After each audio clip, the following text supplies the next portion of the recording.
بالحي المحمدي بمدينة الدار البيضاء انطلقت فعاليات الدورة الأولى من معرض سوق التضامن. المعرض يسلط الضوء على 18 تعاونية ممولة من قبل المبادرة الوطنية للتنمية البشرية، ويوفر لها منصة لعرض منتجاتها وابتكاراتها وتسويقها. هذا المعرض هذا كيدخل في اطار ديال التفعيل ديال المحور تحسين الدخل بالنسبه للتعاونيات. كيف كنعرفوا بان المرحله الثالثه المبادره الوطنيه للتنميه البشريه جات بواحد البرنامج جديد هو تحسين الدخل والادماج الاقتصادي للشباب، ومن بين المحاور ديالو هو دعم التعاونيات، سواء دعم تقني او دعم مالي.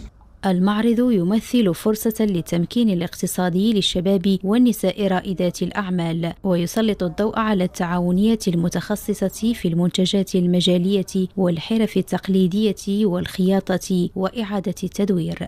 هذا السوق التضامني يعطى فرصة للتعاونيات المستفيدين والمستفيدات من المبادرة الوطنية للتنمية البشرية، عطاهم فرصة أنهم يقدموا لنا المنتوجات ديالهم، يكون هذاك ليشونج ما بين أو الاستثمار في المنتوجات ديالهم. عطيناهم فرصة أنهم ولا حققنا لهم هذوك الأحلام ديالهم، أنه هذيك الفكرة ديال البروجي ولا هذيك الفكرة ديال التعاونية خرجت لأرض الواقع.